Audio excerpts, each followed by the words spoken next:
Well, Shazam, look what's on the lift. The Starship Snoopy is on the lift. It's, what time is it? It's,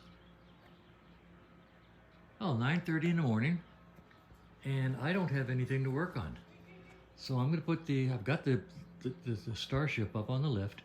I'll give you a tour, and let's start back here. It's a fastback rear section with a 7-gallon interstate tank, steel, that has been lined inside by gas tank lining company in California with a epoxy. So it's epoxy lined, has the Alton starter built into it, has real life, honest to goodness, 1975 Dunstall DB mufflers. Let me zoom in on this. Look at that. Dunstall DBs. These are real. These are not fake. Hagon rear shocks. Custom turn signals. Batwing valve. You know, I gotta find where I got that because that's an awfully nice valve. And I think I should supply these instead of those nasty ones I've been buying. Let's see. Rear sets, which make the bike incredibly difficult to operate. This is fake. This is the old inline valve. Well, I gutted it. There's nothing inline because I had the AMR mod done to the timing cover several years ago. And the only reason I left that is because I wanted to keep the stock lines and I didn't want to mess it up. The vent comes out the back end, right down here. I run it out the back of the bike. Golly gee whiz, what else? Clock and thermometer up there. A oil pressure gauge nestled down inside there. Dashboard with idiot lights. And speedometer, tachometer inside the fairing. It's a Reed Titan fairing horn. Stock Norton caliper, stainless steel lines coming up to a, I can't remember the name, aftermarket front brake, master cylinder, starter, kill switch. Let's walk around Reed Titan fairing. It's so pretty. This is a custom fender made for Nortons. Over here I have a hydraulic clutch, bought it from Colorado Norton Works. It is a work of art, and oh, it's so nice. It is so nice. Oh, it's so easy to pull. And then I use this particular switch assembly for turn signal, high beam light, high low, right here. This is, I'm not even sure what oh, that's high low. Nope, this is high low. This is, I don't know what it is. Kill switch, horn, yeah, turn signals and horn. And it's all in one switch, so it's really nice. Single Mikuni. I know. I'm sorry, I apologize. But it's a single Mikuni and I love it. Battery box is big enough on a 74 to take the same battery that Harley Davidson FLHTs use, so I have a monster battery to go in there. And I'll put that in a few minutes. Rear sets. A charger port for a battery. I made this little extension here on the chain guard just because, and put a little reflector on it. Oh my goodness gracious sakes alive. This is actually a stock fastback seat that I cut the ears off of and had reupholstered. So that's where it is. It's a nice bike, and it is probably the most uncomfortable bike in the world. I'm not even sure I can ride it anymore. I haven't ridden it in years, and frankly the rear sets and the clip-ons scare the heck out of me. So I'm going to see if I can get it running today, then I'll make a decision on what to do with it. Okay, well, I got sidetracked. Somebody who will remain nameless reminded me it was time to clean the filters on the swimming pool. So I'm back. Thought I'd show you something cool. See these offsets right here? I had these built. They've even got a little support built into the bottom down here for leverage to support them. And that moved these passenger pegs way outboard. The reason I did that is I took a long ride from here to Colorado for a rally, and the young lady on the back of the bike had her foot on the standard pegs, and when she got off, practically fell over because she melted the heels off of her boots onto the hot muffler. It took a long time to get that plastic off the muffler, by the way, without damaging it. So I built these offsets to put the passenger foot farther away from the hot muffler. They're kind of nice. They really do the job well. Okay, actually that was the trip where I was going from Four Corners to Cortez at about 100 and bazillion miles an hour and blew the doors right off of an RV that was going cross country. And then when I got to the rally and was going to my campsite, that RV pulled in. And don't you know, Brian Slark himself got out, walked over to me, and he said, "I knew that was you when you went past me on the road. I just knew it was you, Frank. I just knew." And he was right. It was very embarrassing. But I did blow the doors right off that RV. I mean, I passed him like a bat out of heck. And which this thing will do. I mean, this thing screams. So we were having a good time that day. This is the battery I use when I put a Alton starter on a Norton. And let's see if it gives you any numbers that are worthwhile reading. Huh, okay. Well, if you want numbers, here they are. Okay.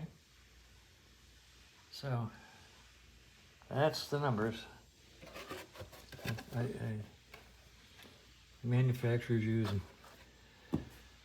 one box fits everything nowadays. Anyway, so nice strong battery, and I'm going to install it now. Well, I'm actually ready to hook things up, you know, hold the battery down. But the last time I did this, and it's been so long, I don't even remember. It was back in the bad old days, the early days. And I didn't think twice about putting multiple wires onto a battery connection. So, I mean, I got 3 positive, 3 negative, plus the big cables that go to the starter. And I don't do that anymore. What I do now is run all 3 of these wires to a 3-way Lucas connector and run 1 wire. These will all go to a 3-way Lucas connector and have 1 wire, okay? So just for neatness, okay, just for neatness. No real reason except 1 wire to each connector is a whole lot neater than 6 wires. So I'm going to do that, and I'll be back when I get done. All right, these are Lucas bullet connectors. These are, I call these dual, but really 2 wires in, 2 wires out, so it's 4. I call these triples, even though there's 3 in and 3 out for 6. I'm going to use some of these, 1 of these, 2 of these. Anyway, I thought I'd mention, I'm going to solder these. First of all, I have crimpers that will crimp these, and they work just fine. But on stuff that's really, really important, I solder. And before I solder, I just take the connector, the bullet, and I run it down a file. Let me just zoom out some. Just like this before I do the soldering. And that makes the end nice and shiny, and it accepts solder ever so much easier. Looks like this one's been used before. So let's just clean it up. Okay.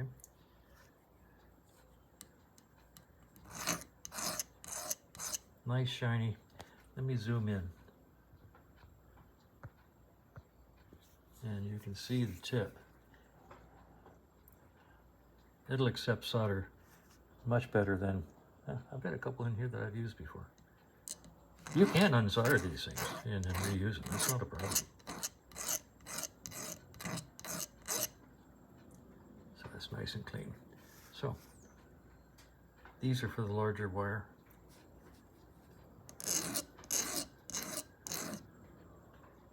Nice and shiny. They're tinned, but getting the oxide off just from age is fine. Okay, so I'm gonna go solder these on. Well, it's 11:20 and I've got the bike ready for the first test of the electrical system. I'm not gonna spin it right now. I've got the plugs out. I'll spin it in a minute. Spin it in a minute. That's kind of cool. Right now, I'm just gonna see if I can get electrics. By the way, there are no fuses to blow. I replaced a fuse with a 15 amp self-resetting circuit breaker years ago. So that's right there. This is the flasher for the turn signals. This looks really nice. You know, one wire going to black and one wire going to red, and then the battery takeoffs from the second connector. It's kind of nice. Kind of nice that they give you two connectors and they don't interfere with each other. So I decided to use them. So that's the full battery hookup. Up here is my ignition switch. I'm going to turn it on now. Let's see if I can reach in here on camera and turn that on. And we are now on. Oh, look at my little charger going crazy. Okay, it says I have a nice strong battery. Let's see if I have lights. I have my lights here. On, off. That's high-low. Oh, look, I have a headlight. Okay. High, low. Yeah.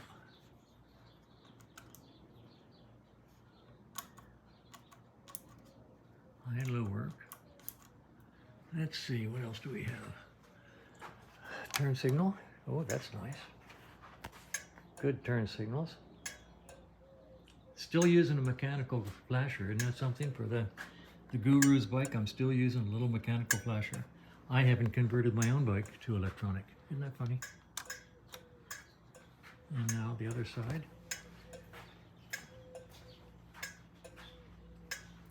Okay, they look good. Let's see if we have a horn. Should have a horn button here somewhere. I have a horn.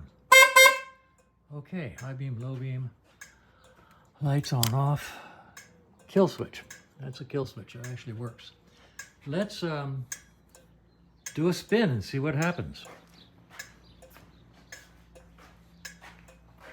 We put it in run, there, and I've got spark plug sitting here. Let's kill this. There, turn off the turn signals. I'm going to just press this momentarily to see if it spins. And it does. Let's zoom in here and check the spark. I got a great spark. And it spins like a Jose. Listen. Wow.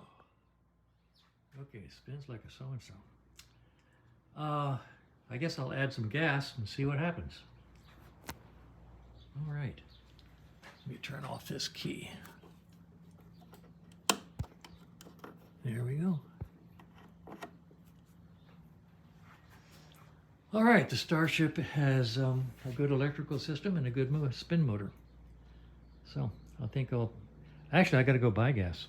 I don't have any gas in my shop can, so I'll go buy gas, come back and see what happens. All right, I went up and I bought gasoline, came back, put a couple gallons in the gas tank. The bike at this point in time could actually be tried to start. I'm not going to though. I'm going to go ahead and take the carburetor off and go through it, make sure there's nothing clogged up. So I'll do that and then I'll do the first start. I wanted to show you something. I took a piece of inner tube tire, tire inner tube, an old inner tube, and cut a section out of it. I spray glued the top and I spray glued the bottom, and then I just wrapped it over the negative pole on this battery just to keep it, make it a little safer. This one doesn't matter. This is ground, so it doesn't matter. But this protects the hot side of the battery just a little bit. So right now I'm going to take the carb off and clean it, put it back on, and then we'll do the first start. Okay, well, the decision to take the carb off and clean it out, it was a good decision. Let's see, can you see this right here? See that black tar right in there? And in here, see the black tar down there at the bottom? Now, even though I drained this carburetor and drained the tank when I parked the car ever so long ago, the bike, ever so long ago, there was apparently enough stuff in there to cause all of this. I don't think I would have gotten a successful start. So,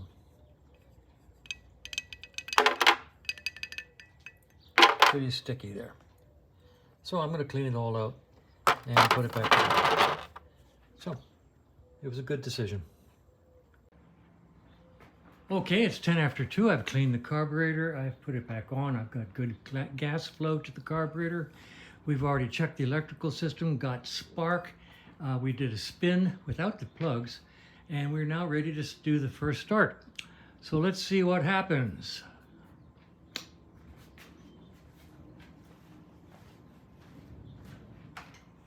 Good snap.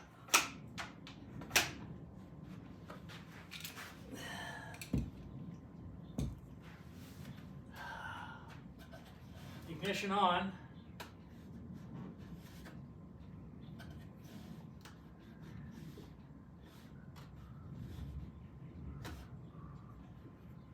Okay. Give her a little start.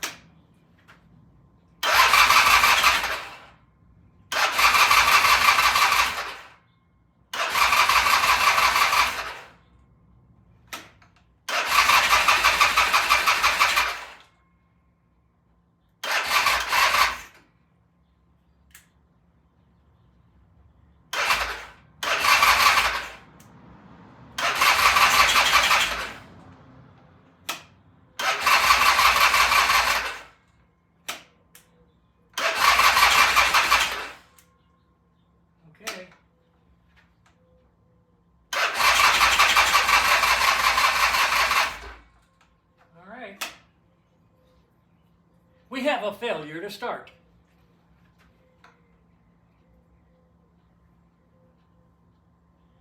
Run stop is in run.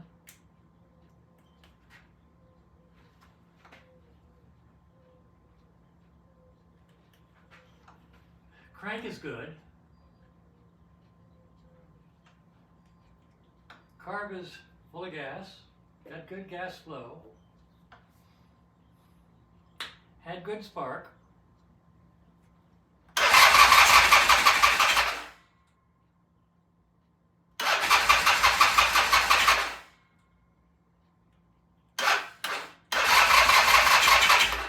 All right. Well,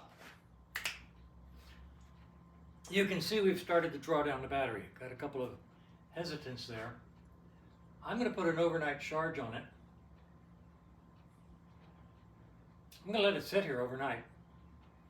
I can't think of anything active to do. You got gas, you got your spark, you got your crank, you got your air. I'm going to change this switch so it will not crank when it's in the stop position. I don't like that, so I'm going to rewire that. So it will only crank when we have it in the run position. That was a mistake way back when. I'm going to fix that. I'm going to double check the spark. I'll do that. And other than that, I'm going to let it sit overnight and try to remember that it's a motorcycle and it needs to start. But I'm going to call it a day right now. Yeah. Okay, we have a failure to start.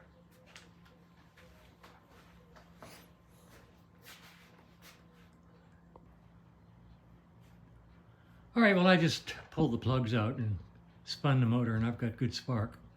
So once again, I'm going to declare that I'm going to let it sit overnight, try to let it remember that it is a motorcycle and it needs to start. And I'll come back and work on it again tomorrow. In the meantime, notice the fire extinguisher on the floor. Notice that the fire extinguisher is between where I stand next to the motorcycle and the door to the garage, which is behind me. That's where I'm going to run if there's a fire. So if the fire extinguisher should not be near where the fire might happen, they should be near where you're going to run to if a fire happens. For example, if you have a fire extinguisher in your kitchen, way to go, good idea, congratulations. If you have it anywhere near the stove, that's a bad idea.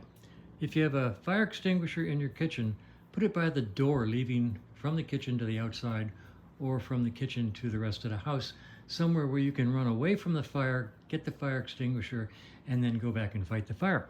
If the fire extinguisher is near the point of where the fire is expected to start, i.e. the stove, you may not be able to get to it because there might be flaming grease all over the place and you can't get to the fire extinguisher. So put the fire extinguisher away from where you think there might be a fire. When I had my rental business, we had the door where the bikes went in and out, we had the front door, and we had a back door. I had fire extinguishers by all of those places just in case we ever had a fire, which thank goodness we never did.